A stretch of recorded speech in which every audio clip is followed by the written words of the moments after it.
Hi, everyone. Thank you so much for joining. Good morning, good afternoon, good evening from wherever you're joining from. In addition to the bumper video that we just played, we're excited to continue supporting the incredible work of young people through the ICFP platform and its dynamic community of practice. We especially want to spotlight youth-led work, as well as the contributions of trailblazers and early career researchers. We look forward to continuing to create opportunities to share and amplify this work across the ICFP community. Thank you all so much for joining once again. Over to you, Innocent. Thank you so much, Amarachi, for that brief introduction. Really exciting to be able to celebrate International Youth Day today, having so many participants joining from around the world, and to kind of reflect why young people needs to be part of the coalitions. And I'll start by giving this quick reflection. The past few months, there was a big CSO survey that was being run by colleagues from PAI, COPASA, and the IBP network, where within that bigger survey, almost 84% of the participants of that survey indicated that they're participating within coalitions, including young people themselves. Now, today we want to reflect and learn how, what are the mechanisms to make sure that we make effective youth participation within coalitions, and how does intergenerational movements look like? Because we know we want young people to lead, but sometimes we can't do it alone. We want to work together in making sure that we amplify the results of our work. So today, we're going to do this webinar to reflect on those two issues. How do we engage young people within coalitions, but also how do we build stronger intergenerational movements? We're going to have two rapid panels or rapid discussions or dialogues, whichever way we can call them. One featuring youth allies. So these are not young people. These are senior leaders who have been part of different coalitions, who have been leaders within coalitions and movements. They're going to share some of their practical lessons that they've learned over time on the best ways or effective ways to engage young people within coalitions. And then we're going to have a quick presentation from a colleague from PAI who is going to share a coalition building toolkit, which is a very practical guidance tool to help us all in going back when you want to develop coalitions or build coalitions, or even some of the practical ways to make these coalitions sustainable. And then lastly, we are going to have another panel which features young leaders who have been part of coalitions, who have been leaders within these coalitions, to also reflect on the key lessons that they are learning within coalitions. So that's going to be the nature of our webinar today. I want to encourage all participants to leverage the chat function to ask their questions, to reflect when speakers are talking, and to share any thoughts of reflections that they want to share using the chat function. Just a quick check, Amarachi, is my audio good? I can see comments, people saying they can hear echo. Your audio is fine. Oh, thank you. Great. Now, before I move to the first panel, that is going to feature how do you call them, youth allies. So they're not young people themselves, but they've been working with young people, but also they've been engaging young people within coalitions. I want to share a quick story of how I've been encouraged or motivated myself to be part of the coalition. I want to reflect on my previous work with a youth-led organization in Tanzania called Young and Alive. I remember in 2022, we were really eager to build a strong movement, an inclusive movement of young people across Tanzania who are championing sexual reproductive health and rights, making sure that young people in Tanzania have equal access to sexual reproductive health and rights information, but also can access better services. Now, we knew within our own organization itself, we couldn't do it alone. So we wanted to make sure we're building a stronger coalition to work in attaining that goal together. So in 2022, we came together, we said we are forming a coalition. We're going to launch this coalition through the very first youth summit that was focused on sexual reproductive health and rights and was being held in Dar es Salaam. That coalition, the summit itself went really well, but the coalition didn't work. I know if some of the members of that coalition attending this call know what happened. It didn't work and it wasn't sustainable. It failed. And some of the things that led that coalitions to fail was because a few members felt that they were not engaged enough during the coalition building processes. And I know why. I think because people who started the idea of coming up with a coalition only looked for famous organizations in Dar es Salaam to be involved as leaders within that coalition, overlooking a bigger part of the youth-led organizations and youth leaders across the country who could make up a good composition of the leadership within coalition. So people felt some people were more powerful within the coalition and some people were less powerful within these coalitions. And there was that kind of unequal voices within the coalition itself. And some people felt that they did not actually belong to the coalition. And that's how, the all complaint came up and the coalition didn't last long. It was very, very difficult to build a kind of a shared vision to make sure that coalition was sustainable. So at the end of the day, we decided to go back, reflect, and learn how do we approach this. And we moved back to start a very unique approach that we call them community dialogues. Instead of calling famous youth-led organizations in Dar es Salaam or youth leaders within the biggest city of Dar es Salaam, we went to the regions to talk to young people within their own communities, to lead these community dialogues, and then inviting them to build a kind of a shared vision of what we want to achieve moving forward, which I think led to a very successful doing of these community dialogues in Tanzania, but also doing a national event together, one in Dodoma and the other one in Arusha, and how many more will be coming through that way. So I want to share that story.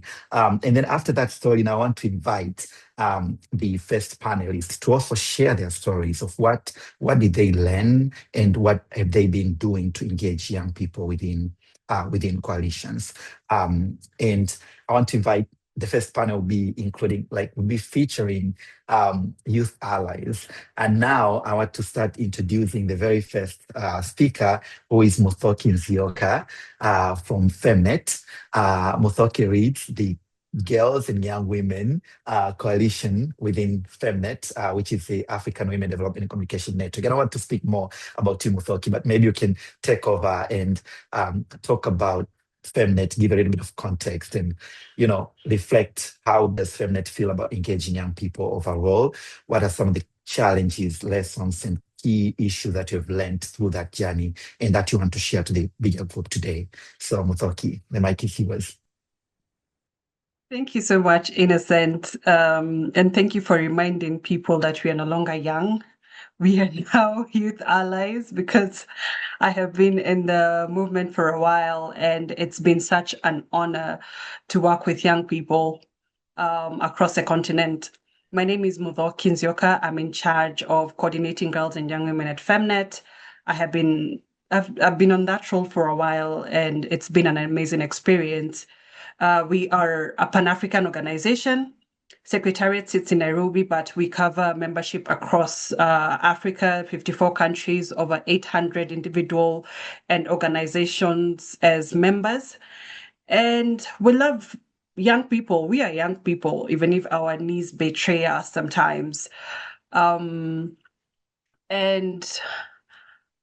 how do we engage young people? We do not engage young people.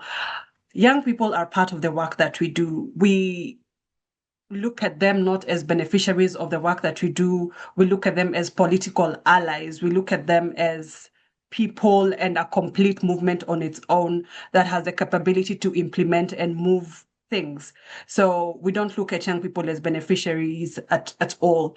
And how do we engage young people? First of all, our board has got a young people's representative whose work is ideally to make sure that young people are on the agenda. We have got an entire policy of young people engagement, and every decision that is made at Femnet, young women are involved at that capacity. We have also got projects that are targeted at young people, but that's not to say that they're not involved in every other aspect of our work. When you think about economic justice and rights, climate work, SRHR, the whole yard, climate justice, young people are embedded in the work that we do. And we have seen that holding their hands really, really helps, not to tell them what to do, but just to guide them through the ropes of the work that we already know how to do. For instance, opening doors and walking them through some of the regional spaces that we need to grow into, some global spaces such as CSW. Those are spaces that we have grown into. And sometimes young people just need people to hold their hand and say, this is the CSW, this is what we do, and this is how you engage. Go back to your community, go back to your coalition, decide the issues that you want to advocate in, and this is how you move forward. And we have seen young people really take up that element of leadership and represent themselves and do an amazing job at that front. I'd like to share a few examples of how my personal experience has been with young people. I have seen that they have solutions. When you're working with young people, you co-create things. You ask them questions, you ask them to move with you. For instance, I remember we were supposed to be implementing a project in Bahidar with some young university students in Addis Ababa. And when the conflict happened and we could not move, I was stuck for a bit until I asked the girls, what do we do now? And they said, most of the girls have moved down to Addis Ababa now, and they all have a network in Addis Ababa. So we really utilized that to get the project moving and get the same outcomes that you were intending. That's my son. He's just walked into the room. I also saw the same happen in Mali. Conflict really prevented us from implementing, but young people kept showing up. They kept organizing at that local level. Where we were not allowed to go, the girls went. When we were talking about issues of early childhood marriage, the girls themselves convened. They talked to the local leaders. They had mechanisms of stopping early marriages and stopping those weddings and holding people accountable. So this is just to say, young people know what they want. They just need a little guidance, a little push, and a lot of money to move the work that they're moving in the direction that we want to. We're really struggling with funding for young people. So I would really urge us to look into that direction whenever you're creating a proposal. Call them on the table. They always have a project that they can do with the resources that are available. But most importantly, I think resources is something we cannot help ourselves because they don't have money. Where do you want young people to get money? You know, they've only been alive for 18 years, 22 years. They don't have the resources. So really, as we do our part, I think every coalition member needs to think about young people in project implementation and design. Thank you, Innocent. I can go on and on, but I'd like to give the opportunity to someone else to talk about issues that matter to the youth. Yeah, thank you so much, Muthoki, for that reflection. I love when you emphasize we do need a lot of money because sometimes we do get challenges where people think young leaders or youth-led organizations just need a little bit of resources to do the work, but that is not the truth. We also need resources to make sure that whatever we are planning to do can actually be implemented. And it's very, very difficult if we are being trusted to being given the resources. And many thanks for sharing those practical examples on how FemNet do approach engaging young people within the FemNet structures from the board to the actual program designing and doing implementation. And just shouting out loud, in my work before, we were one of the sub-grantees of FemNet and worked really, really well with a very good relationship of trust in implementing the work. We were trusting, we were just like beginning the work in Tanzania, and we did a very good job. Now, without taking more time, let me invite the next panelist, Nandita Tate from the IBP network. Nandita, we're very curious to hear from you. I know people think IBP or WHO is quite an approachable, big institution that young people may find it complicated to engage with. But I think IBP Network has really created a structure to say you're welcome here, your voices matters. First of all, do you want to talk about what is IBP and what are some of those secrets you've used to make sure that IBP is actually approachable by young people themselves who may feel WHO is such a big institution, where do we go? And what are the lessons you have learned over time, and how do you plan to share these lessons to the rest of the participants today, but also the IBP members across the world? So Nandita, take the mic. Super. Thanks, Innocent, and thank you for giving me this opportunity to share some of our work. So let me just start by saying the WHO, as you know, is a global normative body headquartered in Geneva, Switzerland. And for a long time, our main stakeholder has been ministries of health, and we still work very closely with ministries of health to disseminate and implement various guidelines and normative products. But increasingly, WHO has also recognized the importance of engaging different kinds of partners beyond just the Ministry of Health. So we launched a civil society commission a couple of years ago, and also a couple of years ago launched the WHO Youth Council. So there really is a concerted effort within WHO to reach out to different groups to really involve them in the WHO decision-making processes, which I think is a great move. The IBP network, which stands for the Implementing Best Practices Network, has been housed within the Department of Sexual and Reproductive Health at WHO for over 20 years, actually 25 years. And we are really a network of about 27,000 professionals working in SRHR, sexual reproductive health and rights. And we really use a community of practice model to build this coalition of SRHR champions. So what that means is we've got these different communities of practice based on technical topics, and they really stand the test of time. So they're often created under a project, projects end, but these communities stay active because they're housed here at WHO. And really encompassing a range of topics from family planning to adolescent SRHR services to men's SRHR to safe abortion. We really cover the range of SRHR topics through these communities of practice.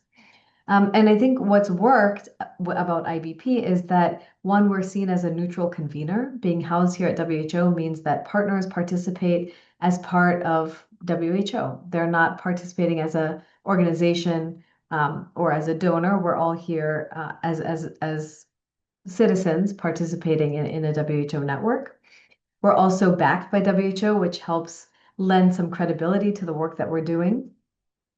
And it's sustainable over time. And as I mentioned, projects often come and go, but housing this network through WHO has enabled it to sustain over 25 years. And so what we've noticed that works in youth leadership, and I want to shout out to my previous panelists that youth, it's not that we engage youth, they're just part of our network. So what's funny is that young people often have the same needs that older people have, or everybody has, is to be respected, to be compensated adequately, to receive high quality services. And so we feel the same is true in terms of how we organize ourselves. So young people are active members in our communities. Many of them are leading different communities of practice. And we did make an intentional effort to include young people in our governance structure. So our chair is a youth-led initiative, a youth-led organization from Tanzania, the Young and Alive Initiative. And they're really co-leading this network with us at the Secretariat.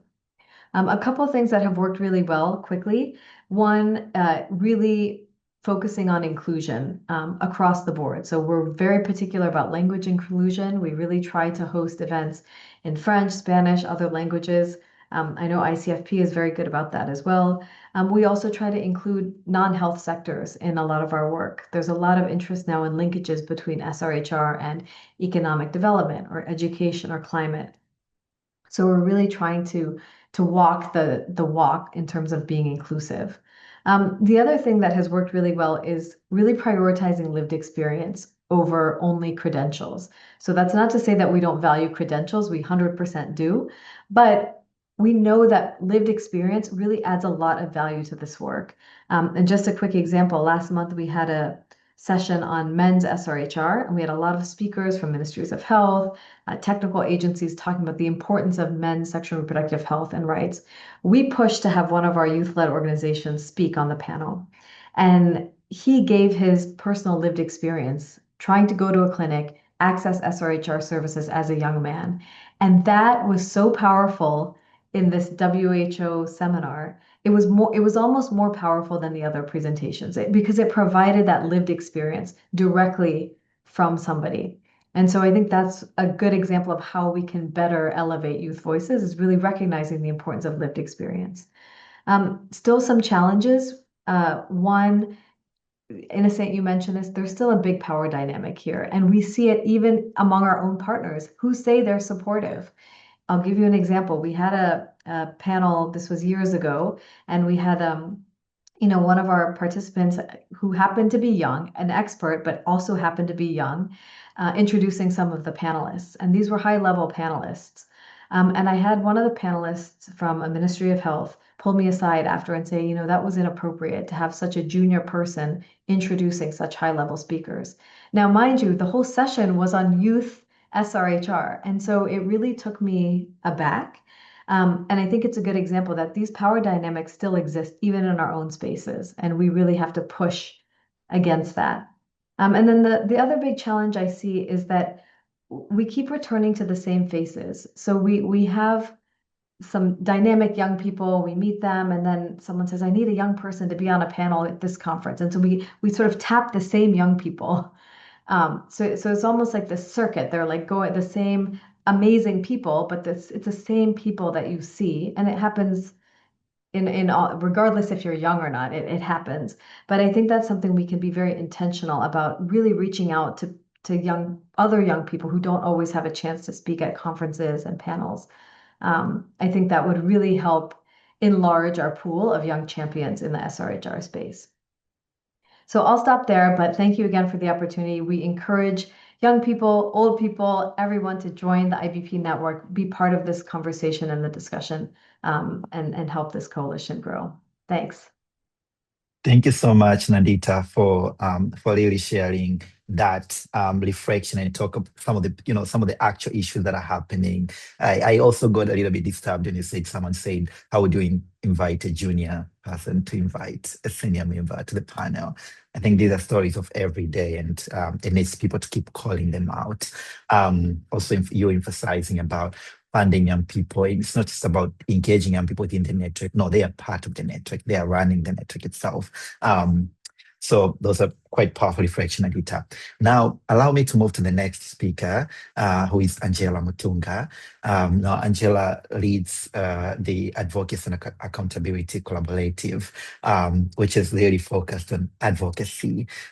Just Angela, before you start speaking, I had a conversation with one of the leaders past few days, and he said it's very difficult for young people to work within advocacy space because they are impassioned. But he said it's a good thing that you need to cultivate on it moving forward.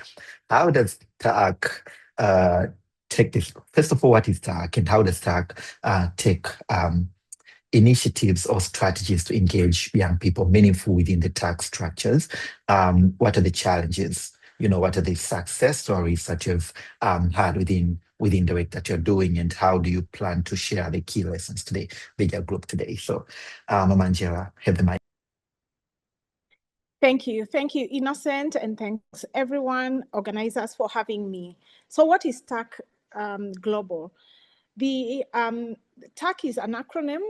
The full name is the Advocacy and Accountability Collaborative, but we are famously known as TAAC. So what is this? It is a locally led platform focused on strengthening civil society's capacity and collective power to influence policies, financing, and especially domestic resource financing and accountability systems that affect people's health and rights. So we work across quite a number of domains in the health sector development. Our model is built around country collaboratives that aim at bringing together civil society, advocates, youth-led organizations, and other allied actors around locally identified advocacy and accountability priorities. Throughout our work, we engage by observing key central principles that I'll keep highlighting as I give examples of some of the successes and lessons that we've learned over time. Please visit our website, www.taacglobal, because it's a bigger story about our evolution that I will not focus on today, so that I spend all the time, the few minutes that I have to talk about youth engagement. So one of the core principles that we observe is in our belief that local actors must not simply participate in development processes, they must have the capacity. They also must be equipped with evidence. They also must be coached and supported to build meaningful, impactful relationships and a collective power to influence the decisions and issues that matter most to them. So how does TAAC meaningfully then engage young leaders, young leaders and young and YLOs more broadly? Our first lesson in how we have learned to meaningfully engage is that meaningful youth inclusion must be institutionalized. We use a system, we don't leave inclusion to feelings or goodwill or simply, as Nadita said earlier, just to the people we know. So how do we do this at the country level? When we are establishing a collaborative, Innocent and colleagues, we begin with a landscape and context analysis so that we get to understand who is really already there, what coalitions, networks, and YLOs exist. Mapping actors across the country so that we don't only engage organizations already visible to us. Understanding existing systems and practices for youth participation in health policy strategy. We use applied political economy analysis to understand how participation, decision-making actually work in practice. Bringing all this knowledge and mapped actors together, we appeal for voluntary rather than creating another structure around ourselves, because that's not our intent. Members then create their own capacity gaps and priorities that affect them, applying the principles of meeting our partners and youth strengthening that we have, that they mapped and that we have focused a lot of time and effort, especially since 2020 policy, public finance, data understanding from analytics to even data language itself that we found very exclusive to youth. Gender, and we've used smart advocacy, social accountability approaches, coached on strategic communication, partnerships, again around one important principles. We don't build youth inclusion around personalities. We build systems that make inclusion normal, protected, and sustainable. There are many success stories that I can share, but I'll just briefly, in the interest of time, share one story in 1.5 minutes. Our Sierra Leone Country Collaborative provides a very rich practical example. We started, when we did the first mapping, we found an existing collaborative that had only 7 members, up to about 15 members, and 60% of them are youth organizations, coalitions, or network of networks. So we deliberately mapped actors across the country other than engaging only a few organizations that we knew. And young people identified their own technical gaps and participated in designing capacity strengthening response. So what changed? One, National Youth, Adolescent, and Inclusion Mechanism. We usually call it, famously, it's known as AY mechanism. Young people used the evidence, advocacy skills, relationship with government to successfully advocate for creation of a national adolescent and youth mechanism. This created more systematic pathways for youth participation and inclusion, which is not just left for remembering them when they just make noise on the sidelines, but now it's a streamlined, almost a policy in Sierra Leone with clear structures and processes from national to subnational levels of including young people and creating decision-making spaces and seats for them. Family planning costed strategy at the time was nearly being completed, And actually, young people had not been consulted. Because they knew and they had the data and they also had their priorities articulated, they were able to advocate with government who paused the process, and then the evidence was able to improve the strategy and a lot more. In terms of challenges, as I wind up in 50 seconds, I want to say that we've learned many things. Coalitions can begin with tremendous energy, passion, enthusiasm, but still collapse. And we had that from Innocent. So my key takeaway for all of us, and we can continue engaging, is that passion is powerful, but passion is not a system. If you do not build a coalition from a system perspective, then you are doomed to probably fail. The second thing that I would say is about founders. We have seen founders who come to lead these coalitions, but they actually have a very individual personal motive. It doesn't take long for the rest of the members who are genuine to realize that we are being taken for granted, and then value addition, fails, credibility and trust also fails. It is important for leaders of coalition to know that it is a place for all. And to curb this, we developed a standard memorandum of understanding that does not allow one organization to be a coalition hub or leader for more than 2 years. Safeguarding matters.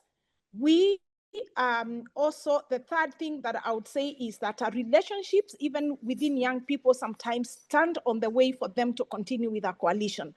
And when we realize this, we use safeguarding policies like, how do you ensure that, sex and sexual relationships then are clearly understood, and what policies then can you apply to make sure that as young people, your coalitions do not crash.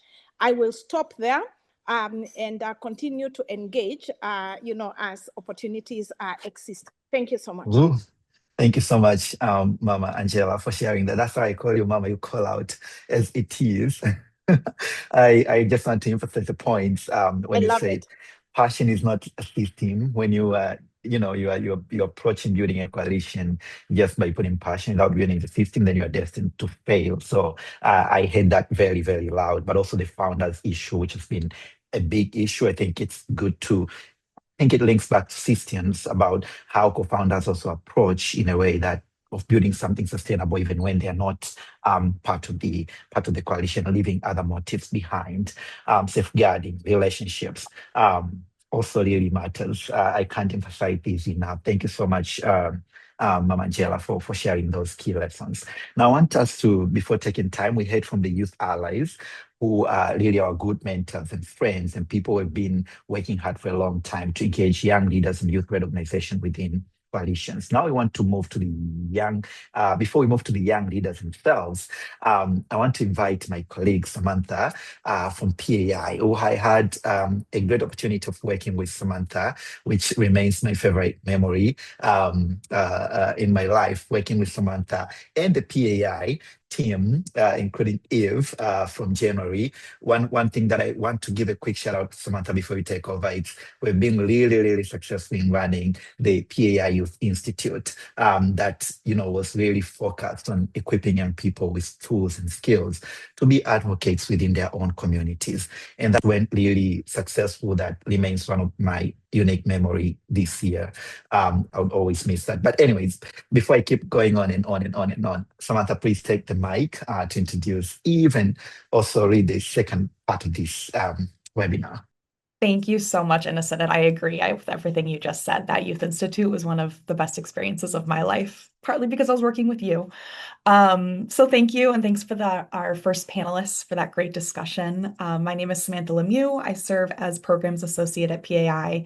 And as I said, I'm so excited and honored to be part of this event. I'm really energized by that first panel, particularly all of the insights about institutionalizing youth engagement and work and really centering youth voices, experiences, and talents. Before I invite Eve, I do just want to highlight one thing that Mutoki mentioned in her presentation, which was the dire need for resources. Just to really underline this, I want to share a finding that PAI recently conducted a survey on the state of civil society and SRHR civil society. We had more than 400 civil society organizations respond to this survey. And we found that over half of all organizations have experienced budget cuts, greater than 50% in the last year, and over 60% of organizations have reduced their employee numbers just to stay alive and continue their work. So this is just a really critical component of supporting youth work is ensuring they have the resources to do their jobs. I just wanted to highlight that quickly. I'm going to move us over to my amazing colleague, Eve Brecker, who's the Director of Programs here at PAI. And Eve, I'm so excited to have you join us today to launch the PAI Coalition Building Guide, which is a toolkit to build, strengthen, and sustain advocacy networks and their impact. So over to you. Thank you so much, Samantha. And I also want to thank our panelists who have spoken so far for sharing such thoughtful reflections on their work. I want to also thank a forthcoming panelist you haven't met yet, but I have to give her a shout out, Natasha from Kaporo, Zambia, who contributed to the toolkit that we're launching today. So I want to thank Nat for the time and effort she put into helping us supporting this product. So listening to this conversation, I was really, so far, I was really struck by how many of the same themes emerge across like different organizations and contexts, whether we're talking about regional networks or global partnerships or YLOs. Many of you listening are navigating pretty similar questions of sustainability and leadership transitions. I saw a couple questions on these same topics come through in the chat, and shared ownership and meaningful participation. And those are exactly the issues that inspired PAI's Coalition Building Toolkit that we're so excited to launch today. So to just give you a little bit of context, the toolkit grew out of PAI's experience working with advocates and coalition partners around the world. So you can see on our cover slide, we just celebrated our 60th anniversary. So for 60 years, PAI has been working to advance universal access to sexual and reproductive health and rights through advocacy, through partnerships, and through the funding of change makers. And we wanted to capture all of these lessons that are kind of learned through our trial and error of the past 6 decades and turn them into a practical resource for organizations that are building and strengthening and sustaining collective action. Many of the themes that we've heard today are reflected throughout the toolkit, which is why this conversation feels like such a fitting moment to launch it.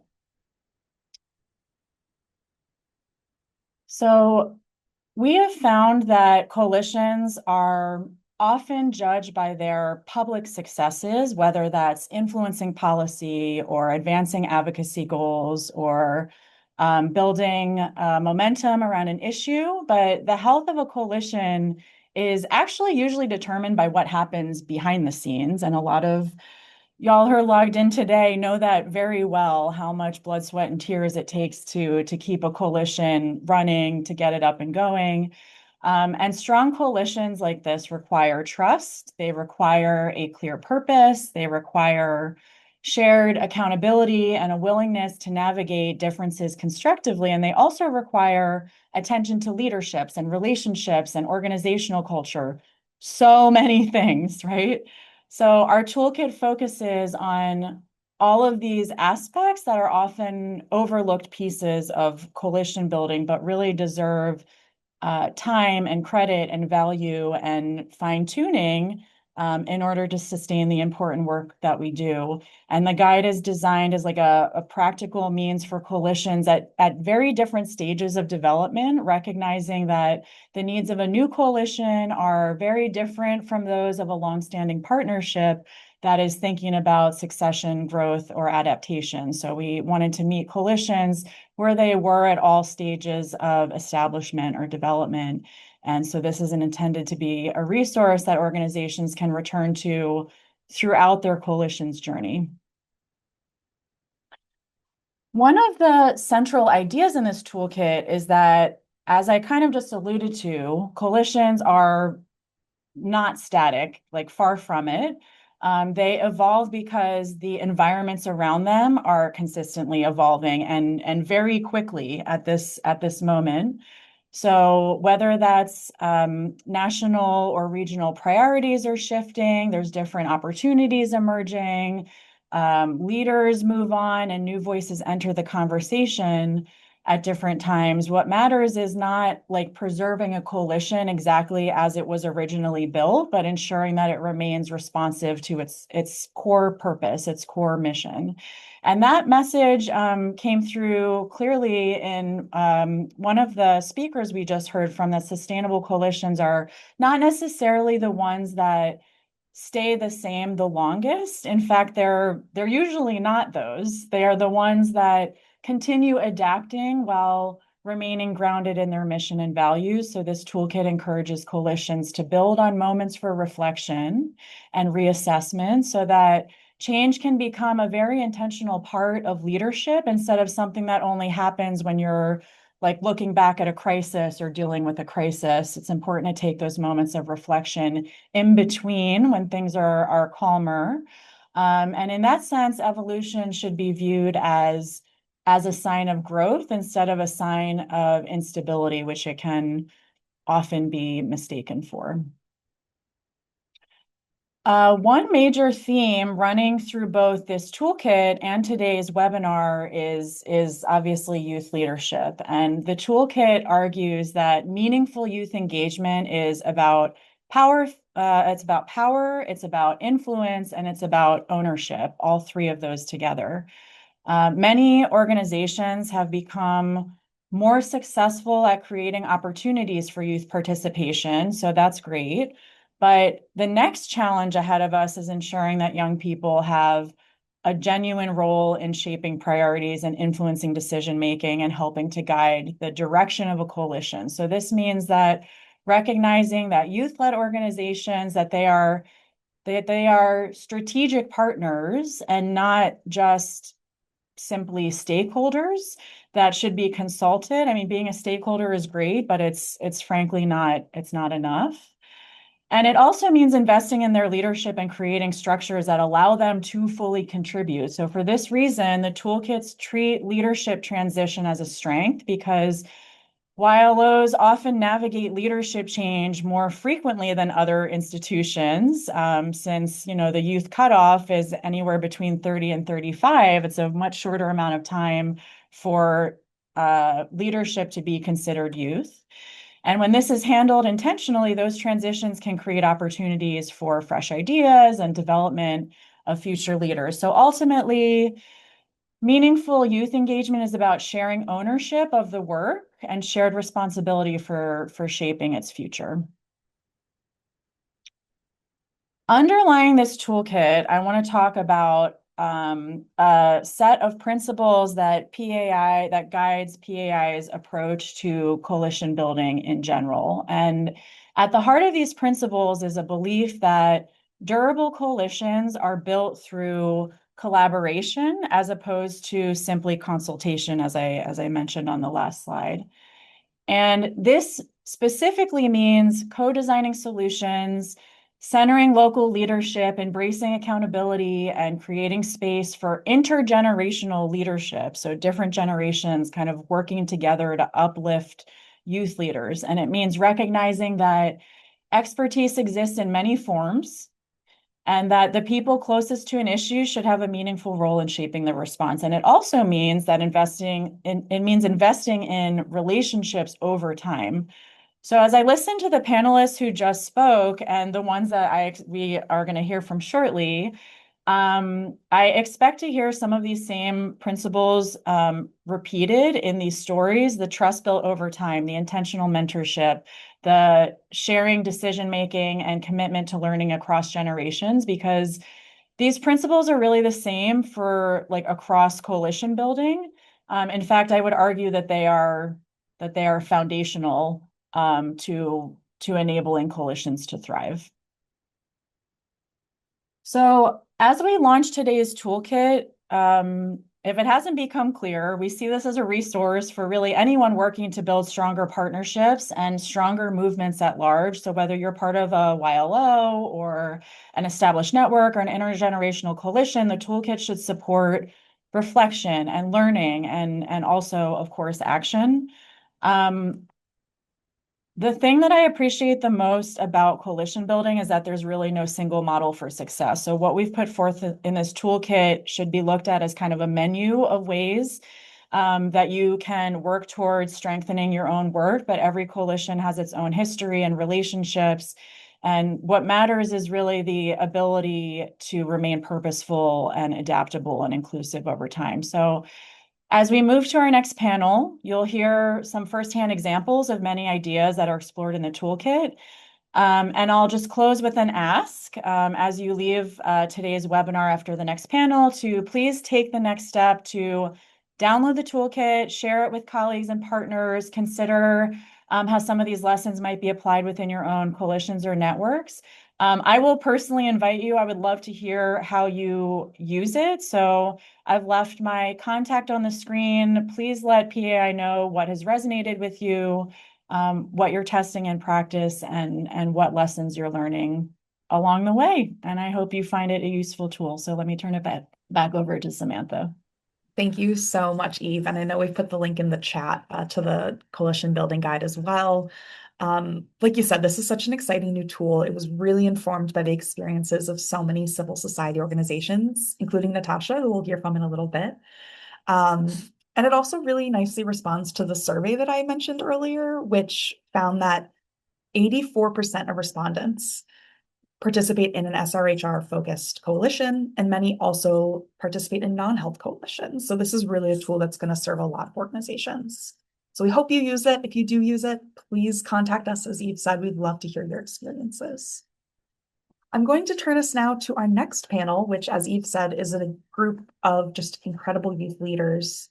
And we can hear about their experiences as advocates, coalition leaders, and agents for change.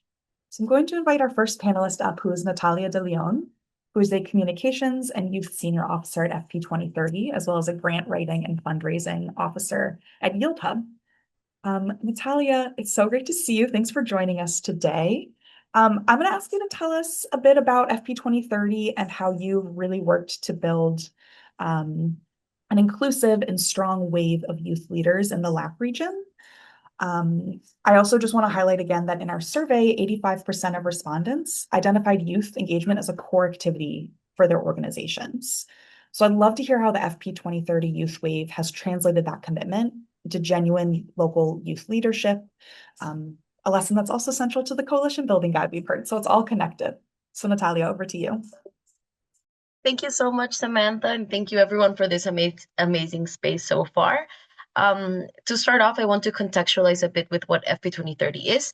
FP 2030 is an SRHR catalyst and global partnership that works to ensure that everyone can make informed decisions and voluntary decisions about their sexual and reproductive health, including whether, when, and how many children they want to have.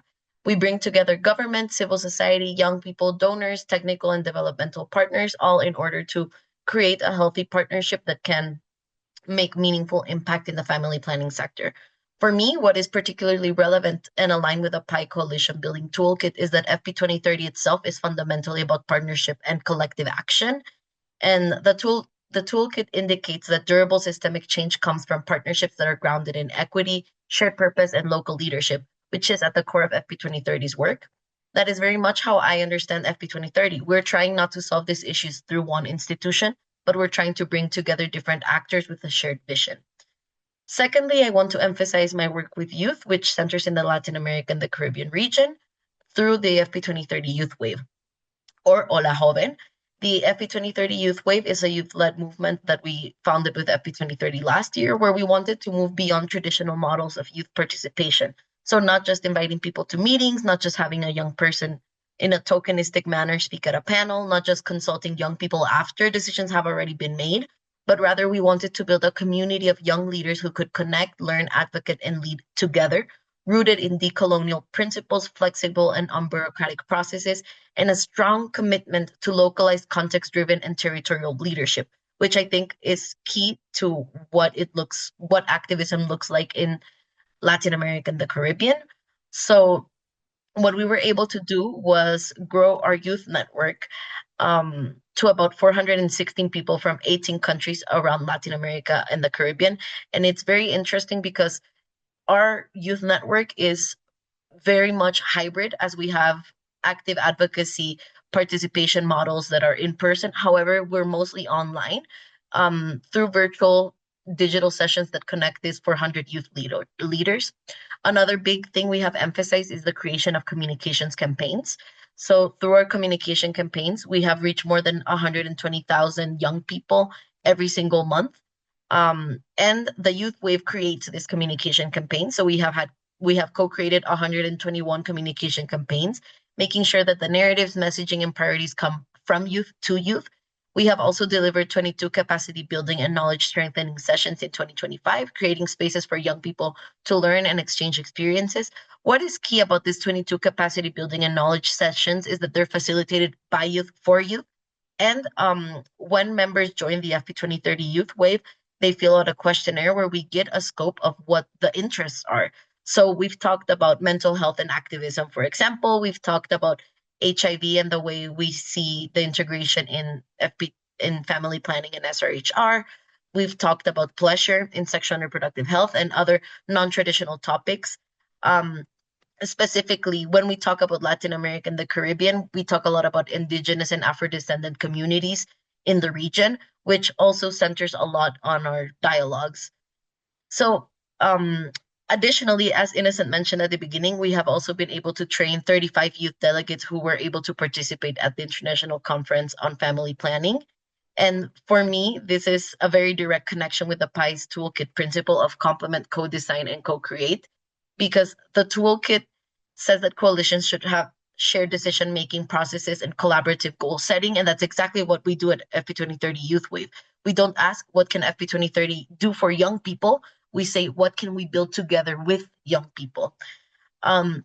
Lastly, I think we were able to build such an inclusive and strong wave because first, as I mentioned, we listened before designing. So the questionnaire asked young people, what are you doing? What are your priorities? What barriers are you facing? How is this regional network useful to you? So this connects directly with the toolkit's emphasis on grounding coalitions in local knowledge and lived experiences and a factual understanding of the gaps that do exist in different contexts. So we don't start with, here is the program we designed for youth. It's once again, what do we build together? Secondly, we build relationships, not just a membership list. A network isn't just strong because it has 400 members. It actually becomes strong when we know each other, trust each other, share knowledge, collaborate, and strengthen our activism. This is when my youth is able to see themselves as a collective. The toolkit talks a lot about coalition building as being rooted in trust and respect, transparency, and mutual benefit. And that means that investing in peer-to-peer learning spaces is not only part of formal programming, but it's something that we really have to advocate for. Lastly, we create leadership opportunities, not just participation opportunities, right? We see how young people through this process are able to facilitate, lead campaigns, produce knowledge, represent the region, participate in advocacy, create opportunities for other young people. And here is where the toolkit has a really important principle that links to it, which is embracing intergenerational leadership. It recognizes both the power of youth leadership and the value of learning across generations. For me, this doesn't mean that youth leadership shouldn't replace other leadership. It should be part of how we redistribute and share leadership, which Innocent also talked on. Lastly, I think the way we focus on centering local voices and leadership is extremely important.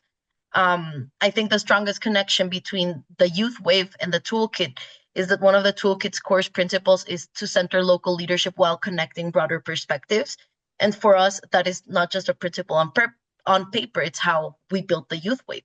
For example, we recently conducted a 5-session learning program on intersectionality and sexual and reproductive health and rights, but we deliberately did not approach intersectionality as a theoretical concept, but rather something from lived people's realities. Otherwise, it becomes extremely disconnected.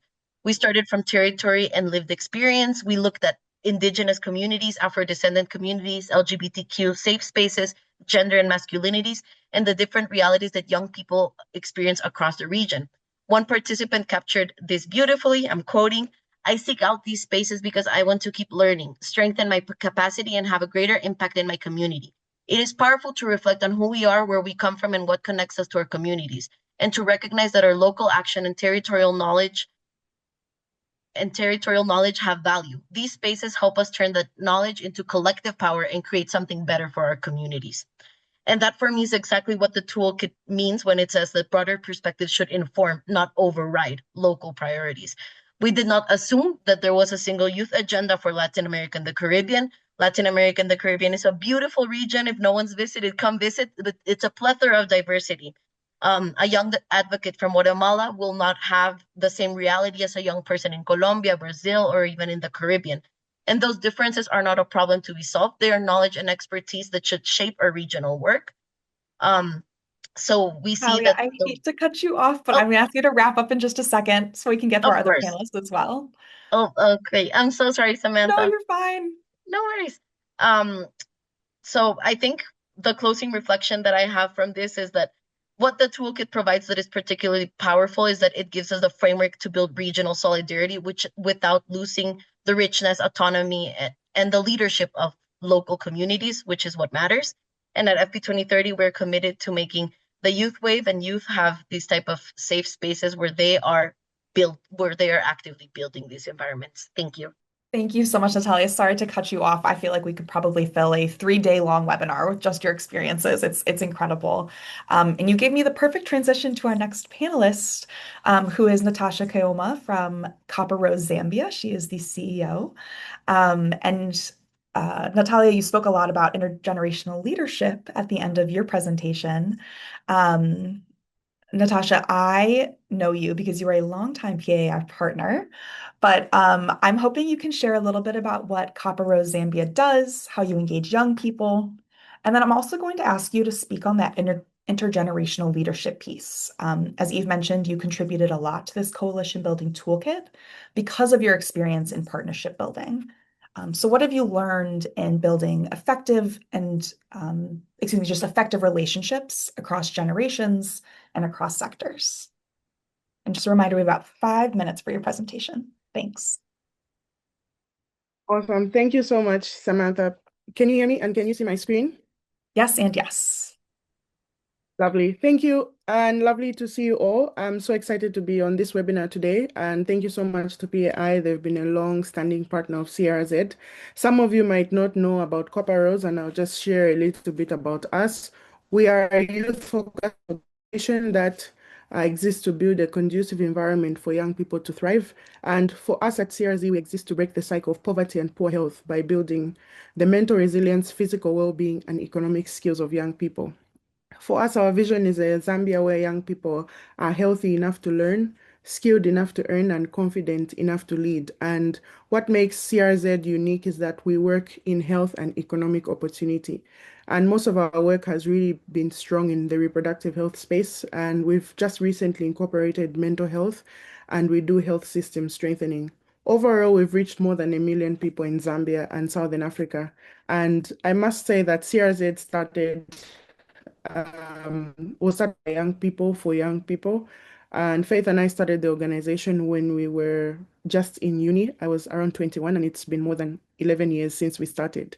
So really, when we think about intergenerational partnerships at CRZ, we nurture young people, we connect them, we amplify their voices, and we ensure that all the work and advocacy initiatives are sustained and embedded into government systems.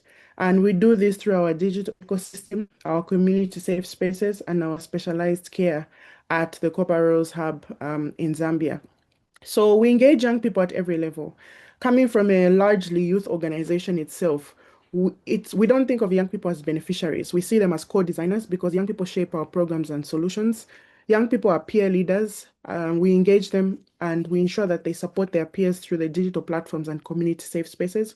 We also see young people as researchers and advocates because they're able to generate evidence and influence policy.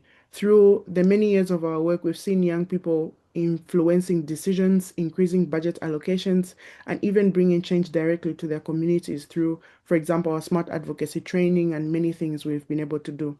We also know that the best way to engage young people is through multiple entry points.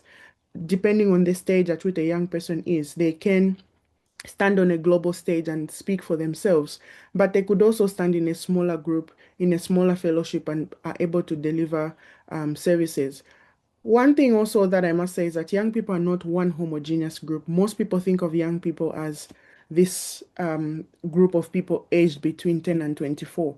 But the needs of young people in an urban setting are very different from those in a rural setting. And also, social and cultural norms affect these groups differently.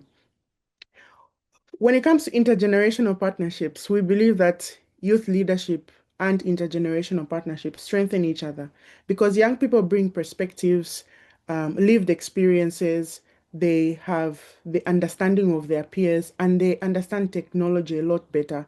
Whereas the older generations and the allies, they bring a lot of technical expertise. So we don't approach an older institution saying, step aside, young people must take over, and here is what young people bring. But we look at it as, okay, you guys are great at this. We are great at this. How can we achieve something together that neither of us can achieve on our own? And looking at it that way has really improved what intergenerational partnerships look like.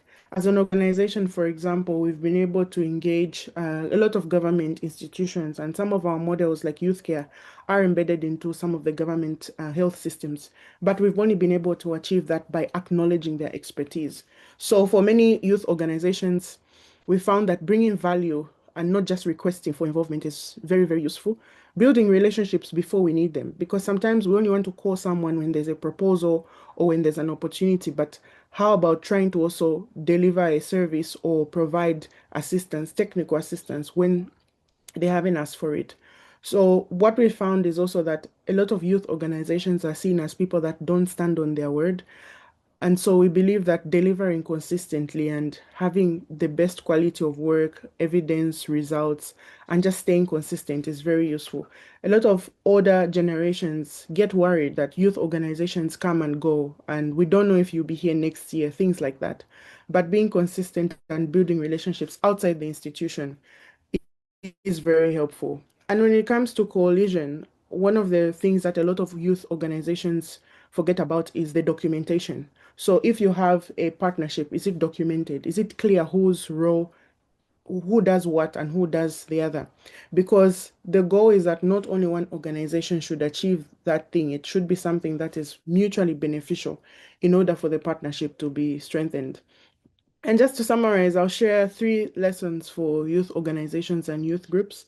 Youth-led is not youth only. One of the biggest lessons we learned as we were growing as one of the most rapidly expanding organizations in Southern Africa is that there are certain skills that a 24-year-old just doesn't have. When we started building a research department, we realized we needed to hire older people. And a lot of times people will, when they're advocates, they're very strong about who should be in the organization. But we found that we had the best wins when we started incorporating people outside the youth bracket within our institution. So youth-led is not youth only. We've also learned that building partnerships early is very effective, and earning trust should be done without surrendering your voice. Just because an organization is funding you doesn't mean that everything they say is right. So just to summarize and to end out, just like to say that youth leadership becomes durable when it's built into systems and not layered on top of them. Thank you, and over to you, Samantha. Thank you so much, Nat. That's an incredible quote to end on. I could say a million things about your presentation, but it was so clear and had a lot of really rich lessons in it. So thank you. I do want to move to our final panelists, final panelist, excuse me, who is Sonali Silva, who is the co-director of Yield Hub. So we'll bring her on. Hi, Sonali. So Yield Hub has a really unique approach for bringing about lasting change and engaging young people. So could you start by telling us a bit about what is Yield Hub, how you engage youth leaders and youth-led organizations, and some of the challenges you've encountered? I'm also particularly curious about how you ensure valuable youth engagement in coalitions and in decision-making spaces, which is something we've heard from all of our panelists and also a lesson that really carries through the Coalition Building Toolkit. So over to you. Thank you so much, Samantha. I mean, what can I say that's not already been said by such insightful panelists who I'm very privileged to say are colleagues and If you're looking at a good coalition, this is the good coalition. As an organization, we've tapped into the strengths of FemNet, the doors that WHO opens, and the solidarity that Copper Rose gives us. So it's really great to be here. If I can give a quick brief on what Yield Hub is, we are a youth serving organization, and we work on meaningful adolescent youth and partnership in SRHR. Not necessarily calling for more of it. We want the quality of it. That's like a better quality of meaningful youth partnership. And so we fixate on the how do you work with youth and support youth-led work in a meaningful way.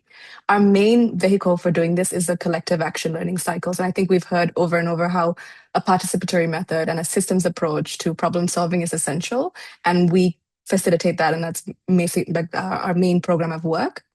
For each cycle, we bring in together stakeholders who have real power to change issues that the sector experiences. So each cycle brings together youth-led organizations, and they're in the same room as funders, implementing partners that are INGOs of different scales, researchers, all working towards problem solving. And we do this over a long period of time. So it's 7 months. It's not just a one and done workshop, but it's a long process to find the actual nuances of implementing. And that takes time. So in that regard, we are an ecosystems builder.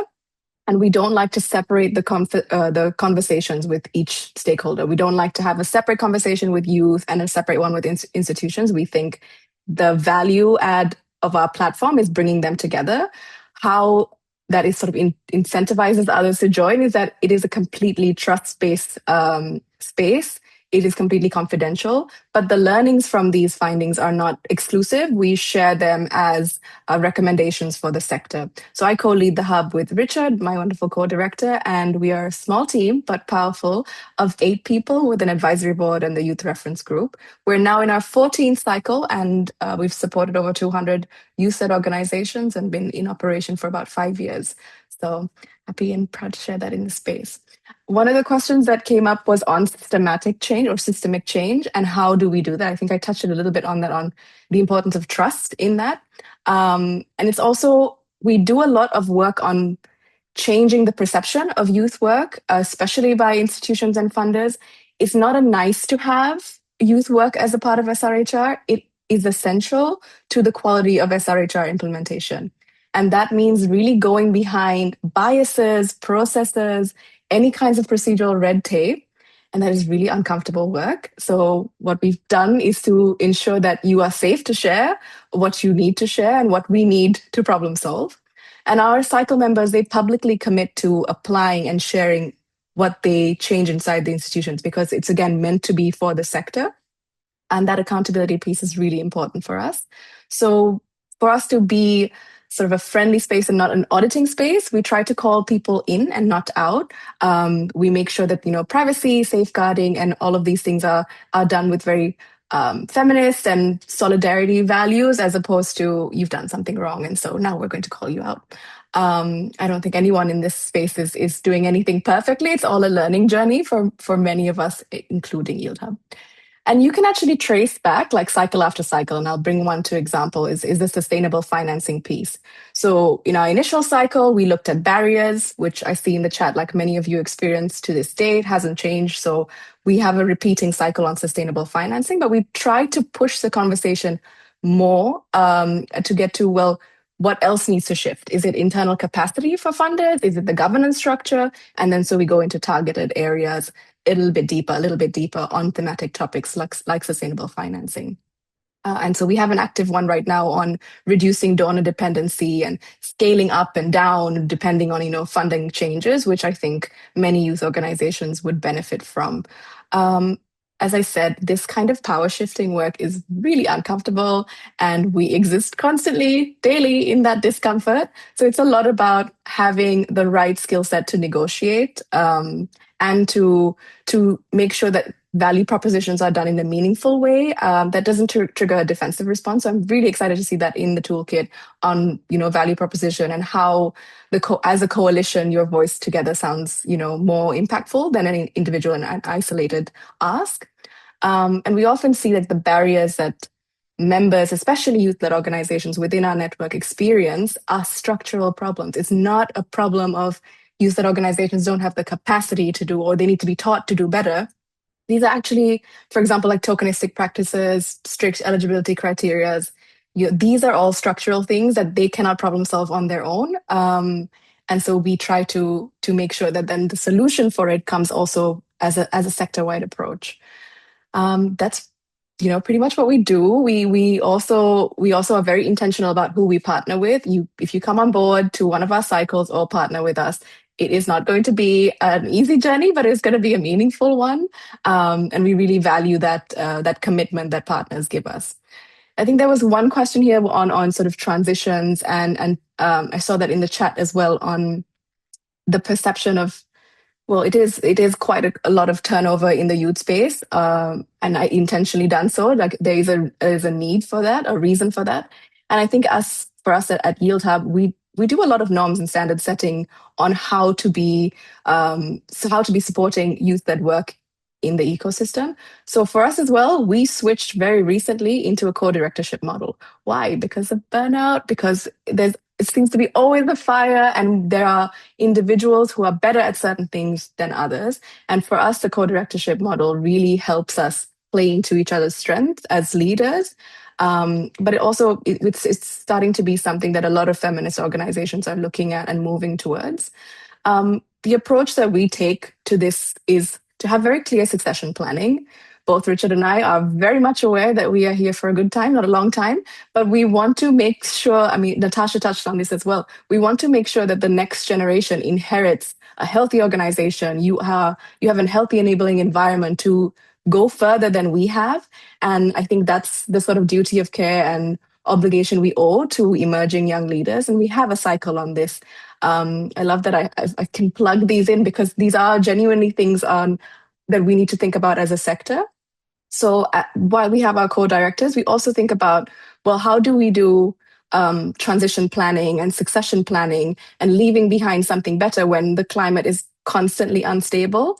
We have a cycle on transitioning youth up and not out, because of course, many of us here know that once you reach a particular age, or moving from advocacy into policy or program, there's not a natural transition in our sector. And we don't want young people to, disappear. We want to retain them. And so that's one of the areas of work that we focus on. I'll be very honest with you, it is a learning journey. We are trying to figure that out as best as we can. And also just the transitioning from cycle to cycle, like sustainable financing 4 years ago is not sustainable financing right now. So how do you keep an evolving space for new knowledge to come? So that's pretty much what we do. If I didn't touch on anything, please let me know.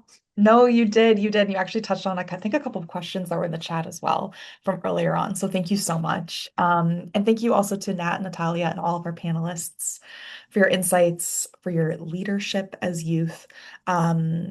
I'm going to pass it back over to my co-moderator, Innocent, to see if there are any questions left in the chat that we haven't answered, and to do kind of closing reflections. I know we're a bit over time, so thank you to everyone who's been able to stay on. So Innocent, over to you. Yeah, thank you, Samantha. I think we've actually tried to respond to most of the questions that were in the chat, so that's good. But maybe if there are any questions that we think, or any speaker who thinks they want to emphasize something before they drop, but also want to give a chance to the participants, if at least one or two participants just give a general reflection before we close in the next 5 minutes. If anyone wants to share their experience or reflect from today's session, that'll be amazing. Feel free to raise your hand, and my colleague will bring your hand up. Can see 2 hands already. Amarachi, do you wanna? Oh yeah, I can allow them to talk. There we go. Can see a hand from Fatma Suleiman. Fatma, please go on. Thank you so much, Innocent and the team. The speakers have really shared light on what is going on in the ground with the young people, and on all that what they have said, especially when they pointed out that young people are not homogeneous. This has resonated with me, especially here in Tanzania, where young people try to be part of is it clubs or coalitions, but they feel like they have to only belong in one kind of coalition, and another coalition that maybe does the same work as them, they're not supposed to do that. Maybe they feel like it's a conflict of interest or something like that. But I think that if for the purpose of us solving the problem with young people, for the purpose of us being part of the solution, I think every young person has to be part of all this coalition, because in every coalition that you join, you will get more insight from that, that maybe you'll even be able to solve a problem in your community without even having a lot of people trying to brainstorm, taking a lot of time, just because you have been able to be part of this different coalition and you are getting these different insights. It helps in solving the problem and getting the voices of young people far. So I've really liked the discussion that people have said here. And the main point is that we should not work in silos. We should all ensure to work together so that at the end of the day, the problem that young people are facing are also able to be solved within the young people, by the young people, for the young people. Because today we are young people, but in the next 10 to 20 years, you will no longer be part of that. And you have just said they are senior, you have said something about senior, allies, youth allies. So maybe in 20 years, we'll be part of that allyship of young people. And by having this discussion this early on and being part of this discussion this early on, when we are allies, we will also be people who, young people, they will look up to us and see you were able to do something when you were young. What can we do better right now, different from what you have done? So thank you so much for organizing this, having this talk, having the different speakers in the panel. They have really shared and they have really liked it. Thank you so much. Great. Thank you, Fatma. And thank you for emphasizing that point as well. Like, you can belong to as many coalitions as you can, as long as you're making meaningful contribution to this coalition, but also you're taking the lessons into practice. And Fatma also reminding about the coalition building toolkit in the chat. If you want to share to your networks in Tanzania, that would be amazing. I also want to give a chance for one of the speakers also to respond, and this is Peter Fonge. I will allow you to do a quick reflection, maybe within a minute. Thank you very much. Hello, everyone. This is Peter Fonge from Vision in Action Cameroon. And thank you for the wonderful speakers. And thank you for putting all of these innocent grants. It's a long time. I want to emphasize that leadership transition has been, an intergenerational leadership has been an issue for the past couple of years, even amongst the international spaces. But thank you, Yield Hub. I want to say kudos to you because I was part of your cohort. And though I didn't have the opportunity to actually talk in any of your public speeches, but I wanted to say that the opportunities you gave us, the guidance you actually put our organization, we are so happy because the co-leadership has been working for us. I'll tell you that for free. And yes, somebody said we started organizations when we were 16, 19, no leadership, nobody to transition with us, but we've moved past 35 years and we need to bring younger people on board. When I started the Yield Hub program, I had to nominate a co-leadership that is 19 years old and is working as a executive director. But I am actually building her capacity to actually take lead of the organization, same as other positions. I'm the oldest in my organization, and we've tried to bring as much younger people as possible in the organizations. And what you can do, it's very difficult, but it's capacity building. We keep building their capacity. There are other ones, their consultants, we bring them to work with us, but we always have the younger ones to hold their hands and pull them up. And what we can do is keep having discussions with them, keep on encouraging them. I know there is in the back of our brain, there's serious brain drain that we faced, and I raised it when I was with Yield Hub. Because we are in a crisis-affected settings, before your young people get this capacity, all the international organizations are scrambling for them and taking them for left and right. But we don't give up. We keep moving up. And I thank you that, guys, use Yield Hub if you want to actually get, please, I'm vouching for them. Thank you very much. And I'm happy to contribute anytime soon. Thank you so much. Bye. Perfect. Thank you so much, Peter, for that reflection, and kudos, Sonali, and the Yield Hub team. Like your work is really making lasting change. within the work that we are all doing. So many thanks for that.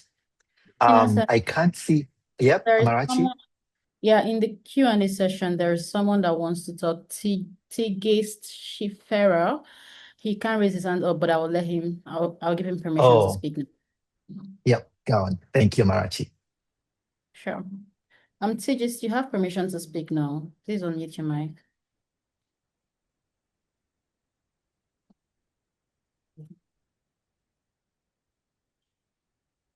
Tigist, if you can hear us. Maybe Innocent continue when he realizes if he has permission to speak. He'll unmute. Okay, yeah, just feel free to unmute when you are ready to speak. But in the meantime, do we have anyone who wants to share their reflection? I know, oh, Mama Angela wants to do a final reflection as well. Please open your mic and go on. Oh, I'm just taking additional 9 minutes before we close. I know it's a very important topic for us to reflect. Your mic is on mute, Angela. Yeah, thank you. I have two final reflections on especially when decision makers and all of us feel young people are impatient. I actually think some youth impatient is a good thing. Movements need people who continue asking, why not now? Our responsibility, therefore, in all the toolkits and mentorship and coaching that we have to do is not to suppress that impatient, but rather to help and coach young people to translate the urgency into strategy. Finally, so I would, from what we've learned at the Advocacy and Accountability Collaborative, don't recognize young people around a project. That for us was very limiting. And so we learned how to build institutions around a shared purpose. Let's not work with young people in relying on enthusiasm, but building governance and systems so that they can be able to sustain, do the transitions, as we've heard from various speakers. We shouldn't assume inclusion. We need to design and institutionalize it. And finally, let's not assume safety.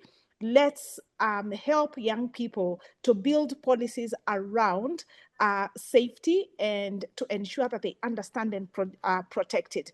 And finally, I have learned, and this is a call to action to all of us, we young people are finding policies, acts of parliament, and many documents that are constructed in a language that is extremely difficult for them to meaningfully be at the table, even when they are willing and they are committed to engage at par. So let's work with young people to deconstruct that language so that data, its meaning, and how they use it can equally give them a platform of engagement as just equally as technocrats will build these data sets as well as develop the documents and the policies and the laws that they need to engage around. Thank you. Thank you so much, Mama Angela, for that final reflection. And I know I'll be closing out soon, but I want to give a chance to two more people, if you can just take a minute to do your reflection. We have, I can't see. Okay, we have Dorot. Yeah, I want to give a chance to Dolos to speak. Dolos, please open your mic. And Dolos Amuroni. Okay, just to say really thank you so much for such a wonderful space, and most importantly, the hub of knowledge, that comes through. Oftentimes we're always wondering, oh, why are we in these spaces? Where should we take part? But I think life is constant motion, and constant motion is expansion of knowledge across regions. So I think this was a clear example of a mix of, cross-global, cross-regional, and the different perspectives bring to light the different issues we grapple with in the different regions. So when you hear such presentations, but also PAI for that amazing tool, it just shows you that youth advocacy is the now, not the tomorrow, not the future. And every advocacy work that we tailor our programming on should have that inclusivity clause in terms of institutional alertness, awareness, and intentionality in changing perspectives, attitudes, mindsets on youth being on the table. Because I've seen that most times it's a tick off. Someone said we just tick off because it's more of tokenism, but tangibility. The young people are doing a lot of amazing things, and we're into the digital era. So I embrace this, and I'm just so thankful to be a part of this space. Thank you. Thank you so much, Doros, for sharing that reflection. Really, truly inspiring day to learn from the speakers today. I'm going to close the webinar in 4 minutes, but I really want to give a chance to my fellow youth co-chair at the International Conference of Family Planning, Juan Pablo, to also share reflections. So Juan, you have 2 minutes to also share your reflection before we close.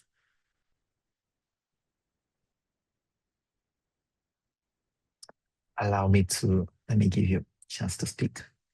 There you go. You can speak now, Juan. Can you hear me? Yeah, we can hear you now. Okay, thank you very much. I'll be pretty brief, just highlighting an idea that I just got from the discussion in terms of the intergenerational dialogue.